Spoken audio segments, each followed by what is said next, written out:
नहीं, फायदा होता है, लेकिन ये 10 साल क्यों नहीं किया? ये तो बहुत पुरानी डिमांड है। और 2011 या 12 में शीला जी ऑलरेडी इसको अप्रूव कर चुकी हैं। बात यह है कि 10 साल उन्होंने किया क्यों नहीं, ये सवाल बनता है ना। अब आपको जब दिक्कत आ रही है, जब सारा धोबी समाज आपके खिलाफ खड़ा हुआ है, तो आपको ये सब चीजें याद आ रही हैं। धोबी समाज इनसे पूछेगा कि 10 साल आपने क्यों नहीं इस तरीके के बोर्ड का गठन किया। सर, बीजेपी की तरफ से आज संकल्प पत्र 2 जारी किया गया, जिसमें केजी से पीजी तक जो है जो बच्चे होंगे छोटे, उनको जरूरतमंद लोगों को फ्री शिक्षा दी जाएगी। जो लोग कोई कॉम्पिटिटिव एग्जाम की तैयारी करेंगे उनको 15,000 रुपये दिया जाएगा तैयारी करने के लिए।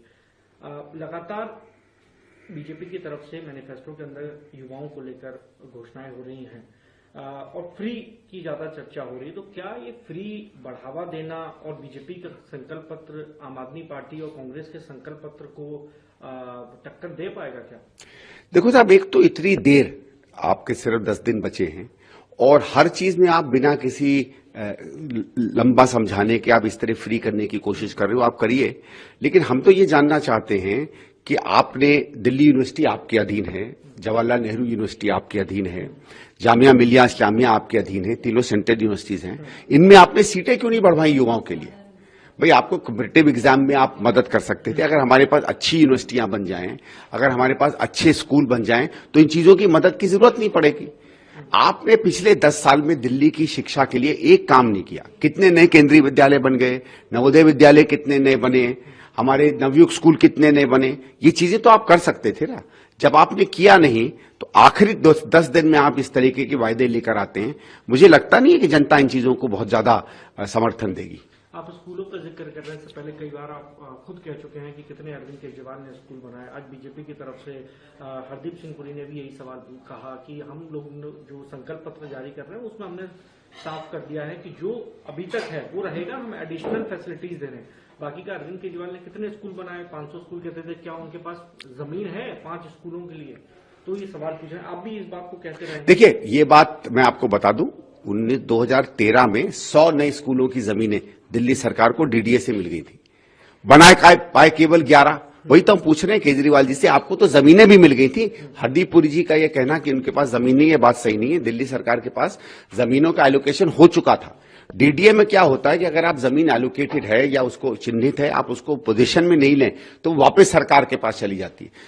आप पिछले 10 साल में जो काम नहीं कर पाए, वो काम आपको करना चाहिए था केजरीवाल जी। तो केजरीवाल जी पे सवाल तो बनता है कि कहां आपको 500 स्कूलों की बात कर रहे थे, आप केवल 11 नए स्कूल बना पाए।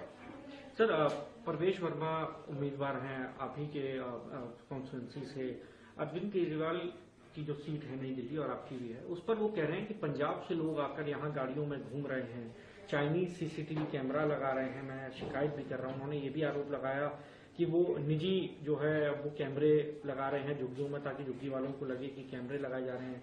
26 जनवरी भी है, ये कौन संदिग्ध लोग हैं जो यहाँ आके क्या आप जवाब? नहीं, पंजाब के लोग घूम रहे हैं। मेरे पास खुद फोटोग्राफ्स हैं। पंजाब पुलिस के लोग कुछ कैंप्स में कैंपेनिंग कर रहे थे। मैंने भी यहाँ अपने एसएचओ साहब को भी मैंने भेजा है कि इसकी तहकीकात की जाए। और ये बात तो सही है कि इनके बाहर से बहुत से ज्यादा लोग आकर कर रहे हैं। अब सीसीटीवी कैमरा क्या लग रहा है क्या नहीं लग रहा है, अगर ऐसा है तो ये तो आचार संहिता का उल्लंघन है। इसमें सीधे सीधे एक्शन लेना चाहिए इलेक्शन कमीशन को। सर, इससे पहले ये भी देखा गया कि केजरीवाल की तरफ से परवेश वर्मा पर शिकायत की गई कि ये साड़ियां दे रहे हैं।